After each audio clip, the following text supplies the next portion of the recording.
Pinuluhan sa mga balita sa Sayri 47. Pagpaligya og paggamit og pabuto alang sa kasaulogan sa Pasko ug bagong tuig gikontrolar sa kagamhanan sa syudad sa Danao. Nag-inusar ang Subuanon nakasud sa top 10 sa nakalabay lang nga bar examinations karong tuiga. 7 ka mga iro og 5 ka mga iring gito ang gipatay gamit ang hilo sa ilaga sa dakbayan sa Mandawi. Sugbo, Kabisayan ug Mindanao, Pilipinas ug katawhan kutos maabot sa tong Sibya sa tibuok kalibutan mayong hapon. Live kita karon sa CCTN Channel 47 ug kini ang tulumanon sa nag-unang kasayuran nga angay natong masayran. Ako si Dennis Tabar. Tulumanon sa patas ng mga balita ug opinyon. Ako si Danica Caballes. Kini ang Sayri 47.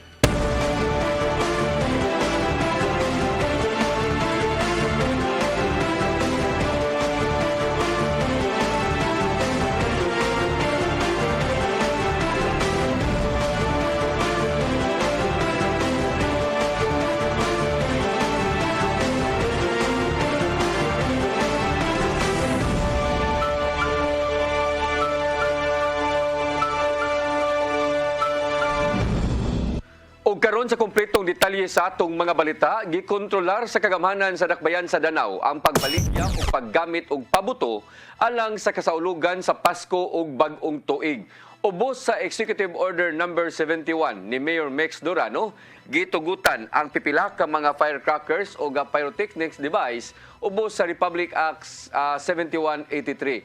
Ang gitugutan nga baligyaanan og pabuto mao ang RD Hills diha sa Barangay Ginsay sa siyudad sa Danao, gikan sa Disyembre 9 ning tuiga hangtod na sa Enero 2 sa sunod tuig. Gitoyo sa Danao City LGU ang maong mando aron maminusa ng ihap sa mga nabuthan o makakalikay usab sa sunog. Silutan o kalapasan sa Republic Act 7183 ang makalapas sa executive order diin hangtod sa 30 mil pesos ang multa o usa ka tuig nga pagka-priso.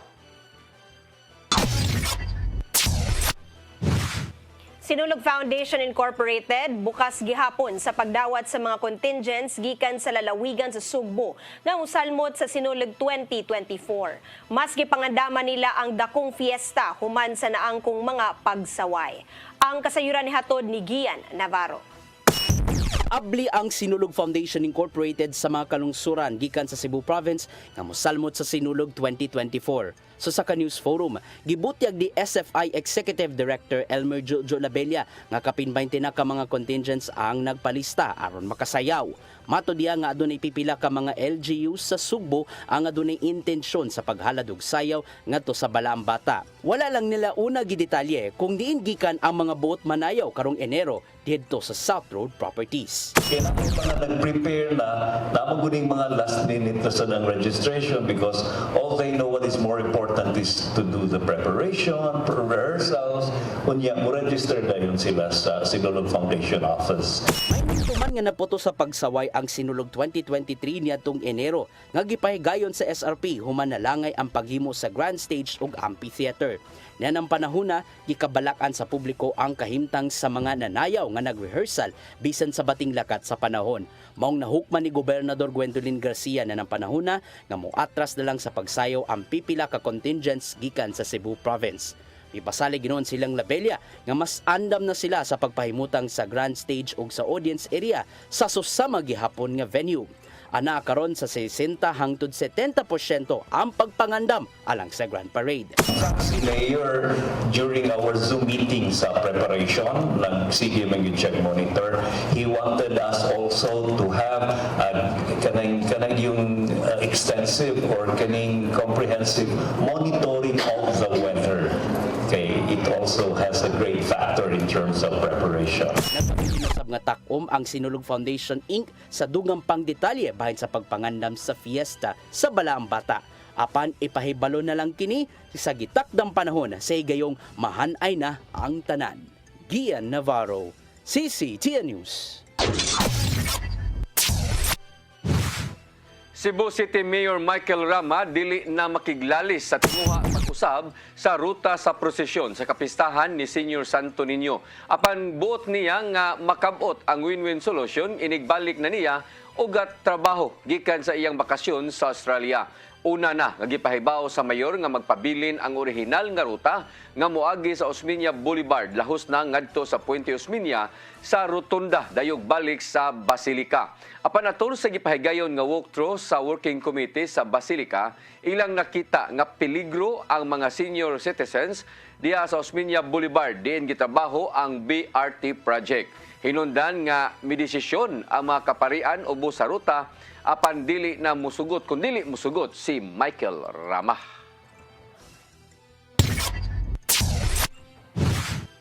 Kapitolyo musunod sa listahanan sa DSWD aron makapalit ang mga labing kabus og tag 20 pesos matag kilo nga NFA rice. Gitataw usab ni Gobernador Gwendolyn Garcia nga wala sila nakigkompetensya sa mga commercial rice traders. Ang kasayuran ni hatod ni Gian Navarro. Nagpatawag og meeting si Gobernador Gwendolyn Garcia sa mga municipal ug social welfare officers sa managlaing kalungsuran sud mismo sa Kapitolyo.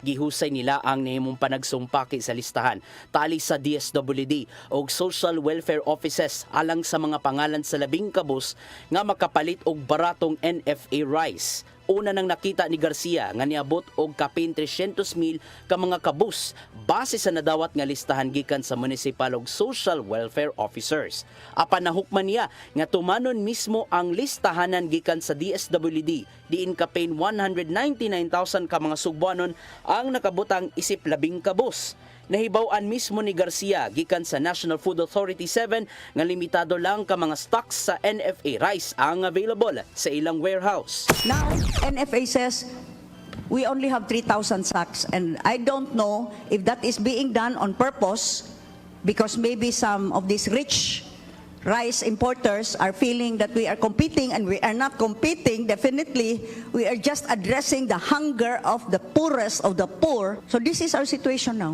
Nadiskubrihan sa mong meeting nga wala ni sunod ang social welfare officers sa mando sa gobernador nga mao ang pagkuha og datos gikan sa listahanan sa DSWD. Tuyong namugna ang Sugbo Merkadong Barato aron abagan ang mga labing kabus nga makapalit og baratong NFA rice sa tag 20 pesos per kilo isip pagsunod sa saad sa administrasyon. Dungan siya pagtataw nga nitabang lang ang Kapitolyo o wala nagikompetensya sa commercial rice traders nga nipahimos pag-ayo sa rice tariffication law. They are now gazillionly wealthy rice importers. I know one who is the biggest and who is now being given the greatest advantage because of this rice tariffication law. The worst part is a lawmaker mismo. Yan na ang bagong QR-coded cards aron makapadayon sa pagpalit ang mga labing kabus og baratong NFA rice diin hangtod 2.5 kilos ang limit matag simana. Nanawagan usab si Garcia sa nasudong kagamhanan nga dugangan pa og supply sa NFA rice aron malakip usab og makapalit og baratong NFA rice ang ubang mga kabus. Gian Navarro, CCTN News. Vice Presidente Sara Duterte wa makauyon sa planong peace negotiations sa kagamhanan ngadto sa National Democratic Front of the Philippines. Gihulagway niya nga nakigsabot ang administrasyon ngadto sa mga demonyo. Ang kasayuran ni hatod pagbalik ni Gian Navarro. Kontra si Vice Presidente Sara Duterte sa nimong pamahayag sa kagamhanan sa nasod ngadto sa National Democratic Front of the Philippines kun NDF. Siyang video message, gihulagway niya nga ang planong pagpadayon sa peace negotiations usa ka panagsabot ngadto sa mga demonyo. Wala nakauyon ang Vice Presidente sa mga proklamasyon ni Presidente Ferdinand Bongbong Marcos Jr. aron hatagan og amnestiya ang mga kanhisakop sa rebeldeng komunista. Sumapa niya nga way sinseridad ang communist rebels sa tingwang mapalungtad pa ang kalinaw sa nasod. Dungan pa nga buot sa mong grupo nga traidoron ang gobyerno o linglahon usab ang publiko. Maraming batang estudyante ang hindi nakapagtapos ng pag-aaral dahil dinala sila sa bundok upang maging armadong terorista. Hindi na rin mabilang ang mga barangay captains, kagawad, security volunteers, pulis at sundalo na nagbuwis ng kanilang buhay para protektahan ang ating mga komunidad. Nananawagan ang kanilang mga pamilya ng hustisya. Subalit, hindi ito makakamit kung bibigyan natin ang mga teroristang grupo ng amnestiya sa pamamagitan ng Proclamations 403 at 404. Maong gihangyo niya ang presidente nga kung mahimo susihon pagbalik ang maong panagsabot aron dili na may tabo pagbalik ang dugong pagpangatake sa gitumbok niyang mga kontra sa kalinaw. Ang maong mga proklamasyon sa amnestiya giuyunan nilang House Speaker Martin Romualdez. Mao miduso sila og concurrent resolution sa Kongreso bahin niini. Gialagway ni Romualdez nga usa ka maisugong lakang ang gihimo ni Marcos Jr. aron hayan makabot sa tanang Pilipino ang panaghiusa. Gian Navarro, CCTN News. Mosunod, nag-inusarang Sugbuanon nakasud sa top 10 sa nakalabay lang nga bar examinations karong tuiga. Kanaguman pa mga balita sa magbalik sa Sayri 47.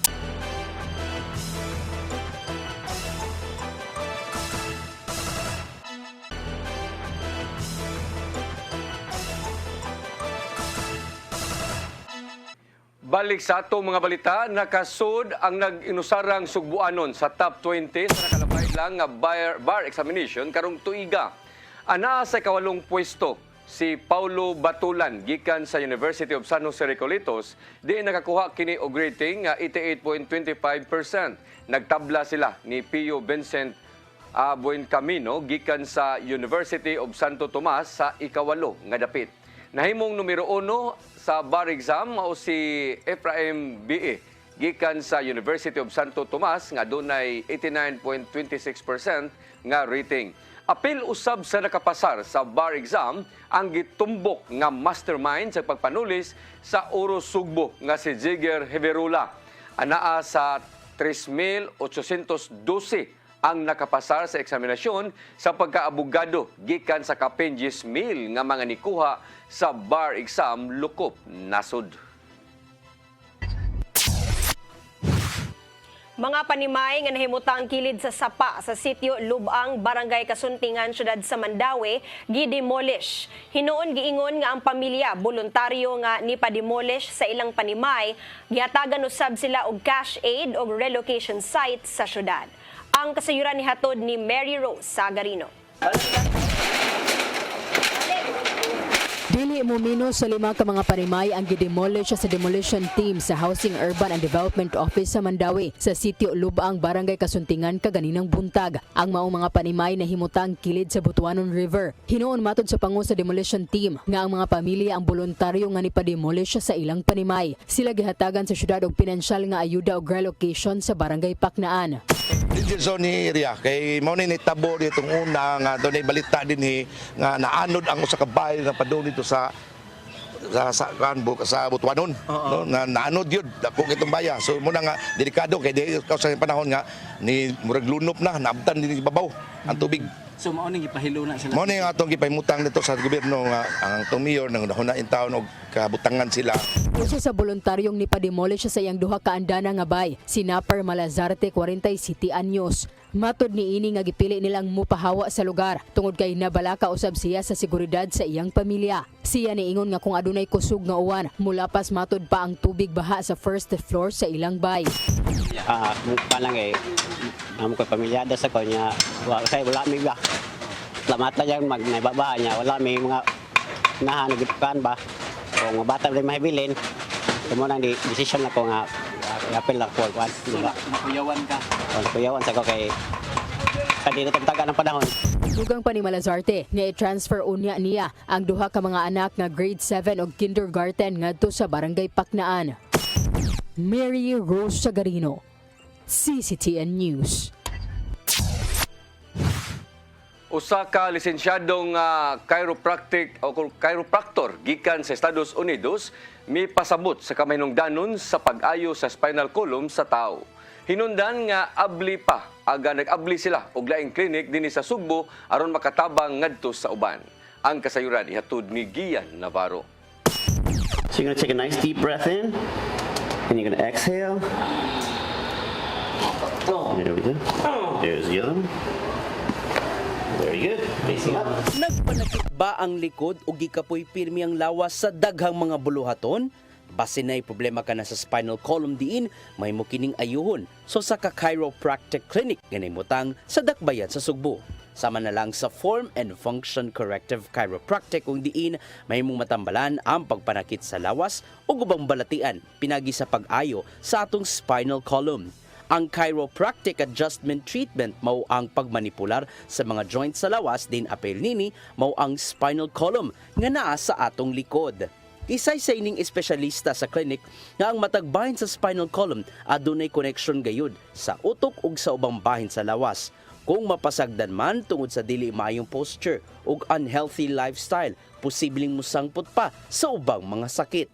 Now every day, people are sitting like this, and you're remolding your spine into a pathological position, which is going to cause problems. And if we don't address those problems, the body's going to break down a lot quicker than it should, and we're going to lead to disease.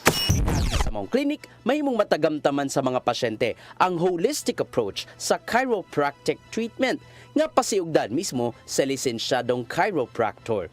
Gikan kini sa warm-up, check-up sa mismong balatian hangtod na sa pag-adjust sa bahin sa spinal column depende sa mamahimong diagnosis. Luwas ang chiropractic treatment sa tao tungod kay dili na kini magkinahanglan og medisina ug operasyon. Adunay mga post-treatment rehabilitation activities nga may mumbuhaton aron maanad ang lawas sa pasyente ngadto sa sakto niya nga postura. Mong mahinungdanon alang sa tag-iya ning clinic ang pagbaton og saktong posture sa lawas ug mayong kahimtang sa spinal column aron mulahutay ang maayong pamati.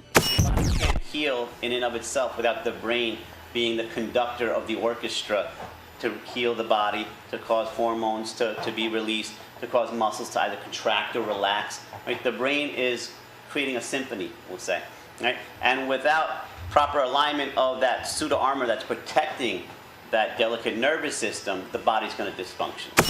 Sa 1,700 pesos hangtod 3,000 pesos ang kantidad sa matag session, depende na sa diagnosis. Gani gisaligan na kini dili lang sa mga trabahante, apil na ang mga celebrities ug atleta tungod sa maayo nilang serbisyo. Naimutang ang Form and Function Corrective Chiropractic sa Unit 907 sa Apple One Equicom Tower sa Cebu Business Park, Dakbayan sa Sugbo. Gian Navarro, CCTN News. Nadawat da sa senior citizen sa syudad sa Mandaue ang ikaduhang hugna sa pinansyal nga ayuda nga nagkantidad og 4,000 pesos. Unang nakadawat mo ang senior citizens gikan sa Barangay Sentro o Gizo. Diin ang distribusyon gipahigayon sa sports complex kaganinang buntag. Sunod makadawat ang mga benepisyaryo gikan sa Barangay Cambaro ug Mantuyong. Ang unang tranche sa ayuda gihatag ni adtong Abril.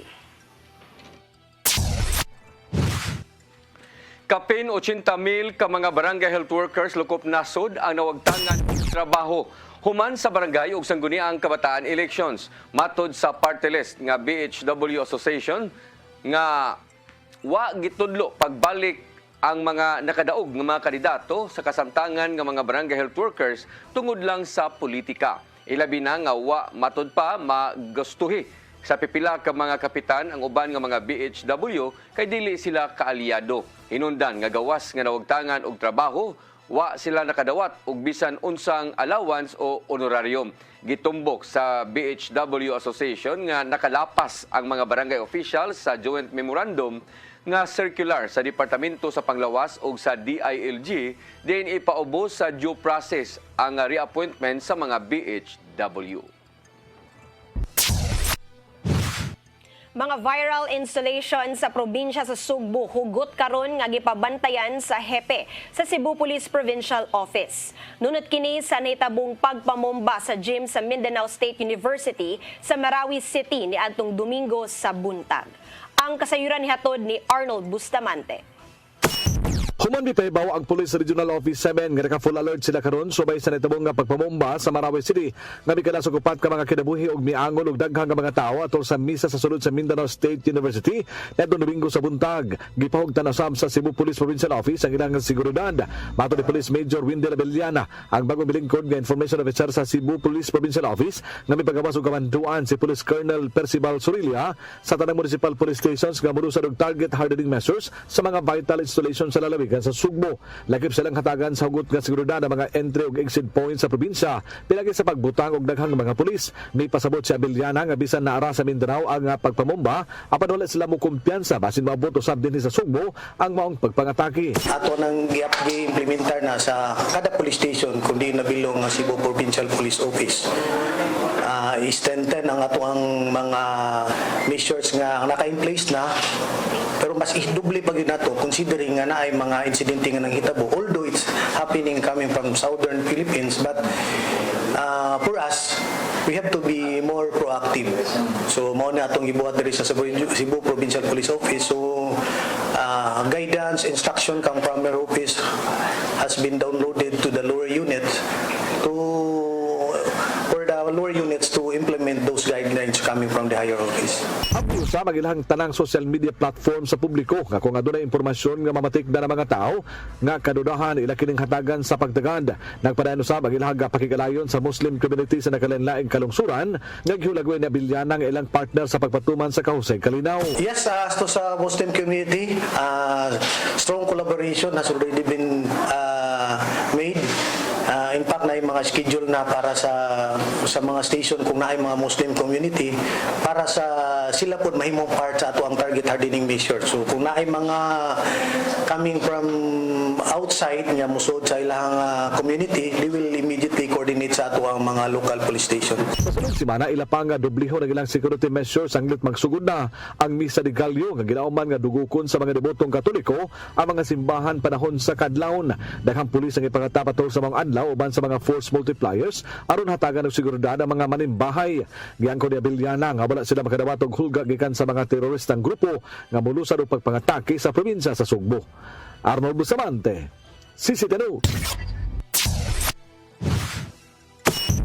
Mosunod, 7 ka mga iro ug 5 ka mga iring gituhang gipatay gamit ang hilo sa Ilaga sa Mandawi City. Kanang guman pa mga balita sa pagbalik sa Sairi 47.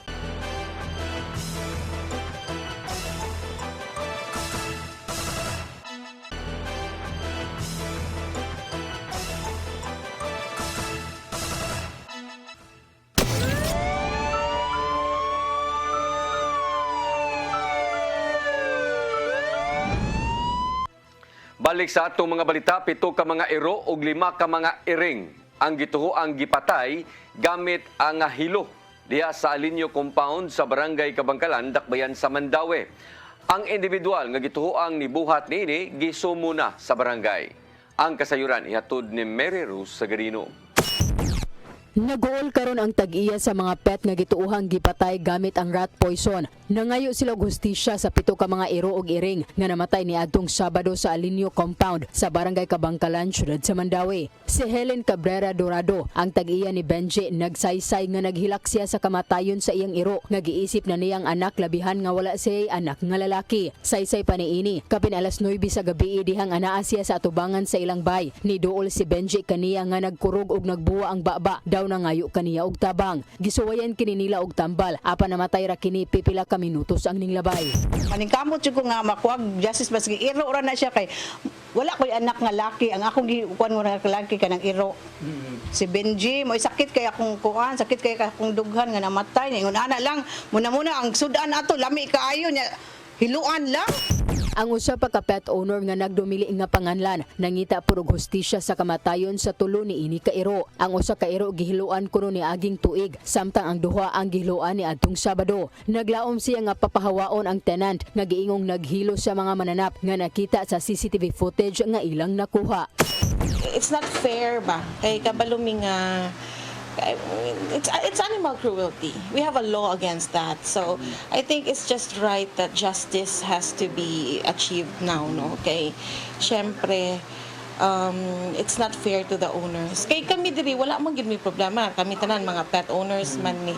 And kumbaga, animal cruelty is already a no-no na gyud sa ato. Di pa sa una nga pang lutoon, pang pusilon or whatever, but now no.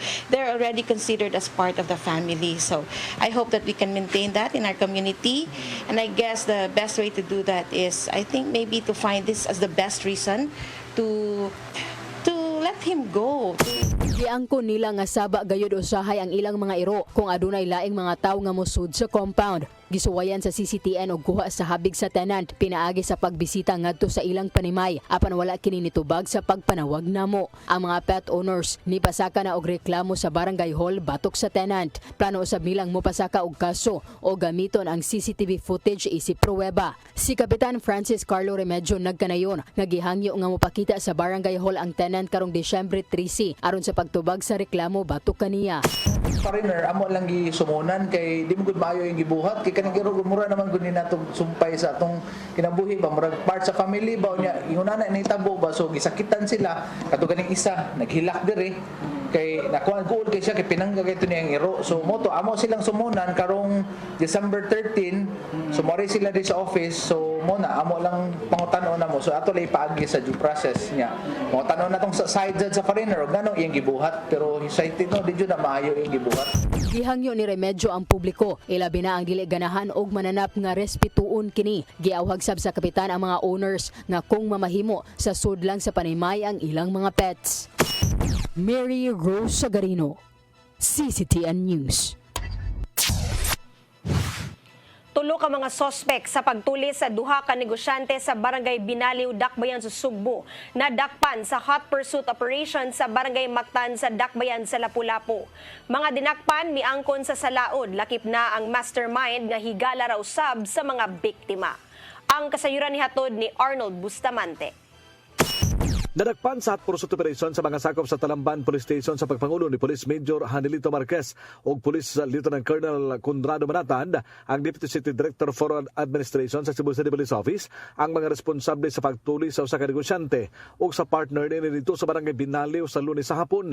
Dala nila nga Manatan o Marquez aga mga personnel sa Special Weapons and Tactics o gilang giadto ang Sitio San Roque, Barangay Mactan sa Dakbayan sa Lapu-Lapu, alas 7 ang takna ganinang buntag o gilang naabtan aga mga sospitsado nga silang Jerry Arong Apa, 28 anyos, nga molupyo rosab sa mga lugar, usa ka sikyo og si Leopoldo Montelibano Hamulin, 37 anyos, nga taga Mactan Air Base sa Barangay Paho sa Depensa Lapu-Lapu.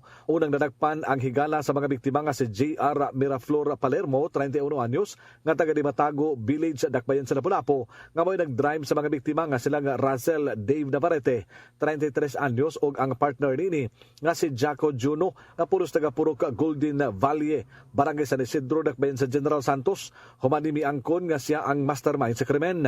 Sa kapin 400,000 pesos nga nakuha sa mga tulisan, 179,000 na lang ang na-recover. Lakip na ang armas kay gamit sa pagtion ug mga alahas nga bulawan sa biktima nga mokandidan ang tanan sa 300,000 pesos. Mato ni Police Major Hanelito Marquez nga nagduda na sila sa driver nga si Palermo kaysa diha gapadong na sila sa Binaliw gikan sa Lapu-Lapu aron paliton sa mga biktima ang sakinan nga gibaligyan ini sige kinig hunong nga daw doon na kinigihulat na tao. Pag-abot sa bukid, dito na nahitabo ang pagpanulis ug nakuha ang tanang kwarta sa biktima. Sa gihimong investigasyon, miangko ng suspitsado nga si Palermo nga siyang nagsugo sa duha nga tulison ang iyang kaila tungod kay nakadispalgo kining dakong kwarta gumikan sa online gambling. Dakong pagmahay ang gibati ni Palermo sa gibuhat sa iyang higala nga misalig kaniya nga giguba lang niya pinagi sa pag-unay sa pagtulis niini. Misuway pa sa pagpangayag pasaylo ang suspitsado sa mga biktima subay siyang nahimo apan nakadesisyon na sila nga mopasakag gid sila og kaso ngadto sa korte. Gidaig ni Police Colonel Ernio Dalugdog aga mga personel sa Talamban Police Station sa pagpangulo ni Marquez ug siyang Deputy Director nga si Manatad sa daling pagkasikop sa mga sospitsado nga sulod lang sa 14 ka oras nasulbad ang maong krimen. Arnold Bustamante, CCTN News. Mo kadto naglangkob sa atong mga balita sa Sayri 47 atangi ang lamdag ni Tatay Dudong Limchua nga mosunod sa dili madugay. Ako si Dennis Tabar. Sa atong Christmas countdown, 20 kaadlaw na lang sa dili pa ang Pasko. Ako si Danica Caballes, hangtod ugma sa inyong paboritong tulumanon. Sayri 47.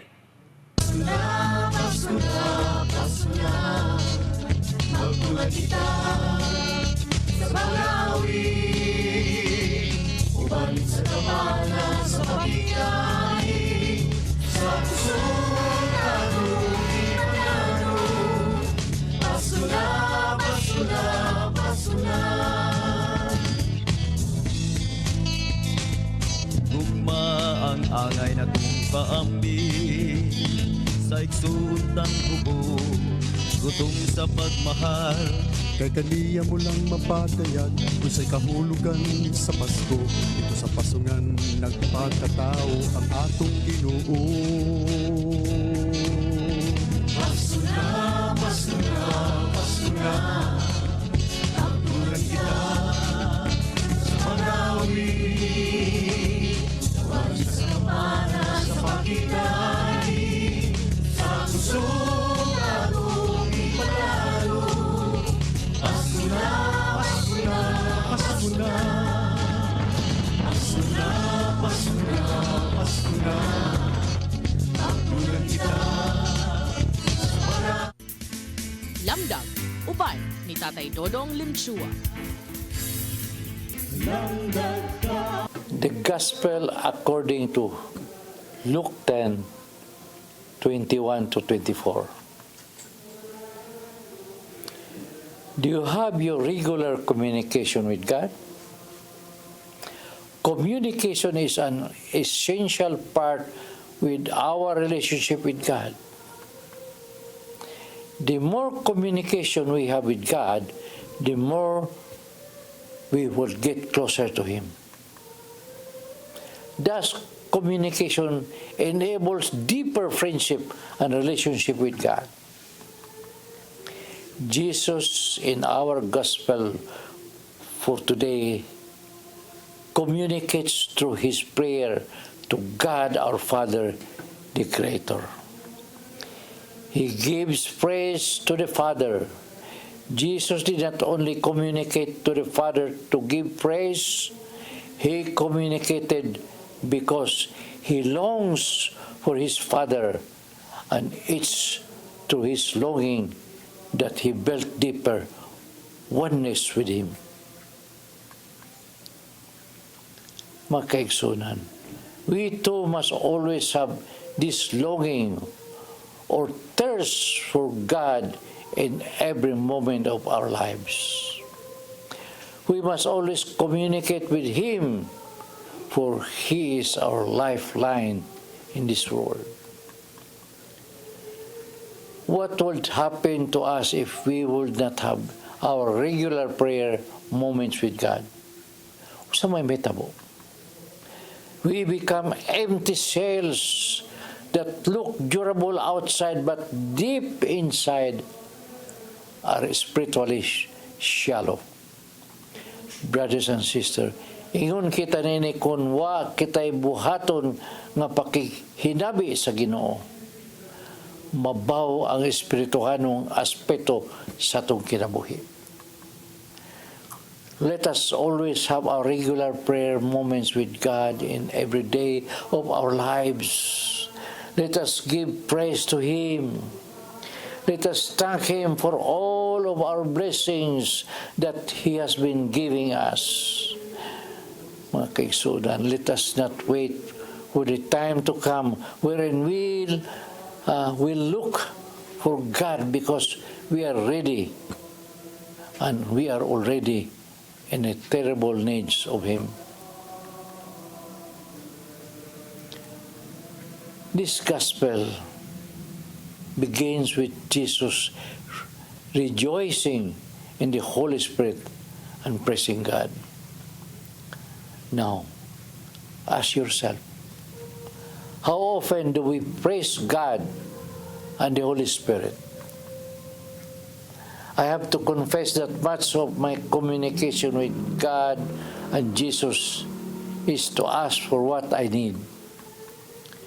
With all my needs, I often get, then we forget to thank God for the many blessings we have received. We have a great deal of abundance in our life. We have good friends and a loving family, food on the table, heat in this cold weather, warm clothing and medical care. Yes, we are not rich, yes, but yet in this world we are very rich in the eyes. We are blessed. How sad that we usually take these riches for granted. The numbers of people in our country and our world who every day are hungry, cold, lonely, or frightened is overwhelming and tragic. Yet, we may complain about the last inconvenience, and yet we are lack something. It may be shortage of emotional support, education, money, good health, or health care coverage. You can fill the blank. Ika'y pili. Today, however, may we stop and reflect on our blessings. Small though they seem to be, but we still are blessed. Our blessing may look small or insignificant, yet still they are a blessing and gift. Yes, we also have our pain, loss, or difficulties. Despite the difficulties or painful circumstances in our lives, can we still rejoice, give thanks, and praise God? I pray we can. Iampo ko na ko. Mahimo na to ka na. Butang na to itong kagulingon sa Princess. Sinsyas Ginoo. Dear Father, Son, Holy Spirit. Amen. Lord, many things that we receive from you, many prayers that you have answered to us, but we always forget to thank you for all the blessing that we receive from you. Lord, we are so sorry, Lord. Sometimes we look at ourselves only, how we receive your gift, but never thanking you for all of those kindness, goodness that you have given to us. Lord, we are so sorry, Lord. But we will try our best, Lord, not to forget to thank you, Lord. Give us this strength, Lord, to always remember your good things that you have given to us. In Jesus' name, Amen. Sa ngalan sa Ama, sa Anak, sa Espiritu Santo, Amen. Shalom. See you tomorrow.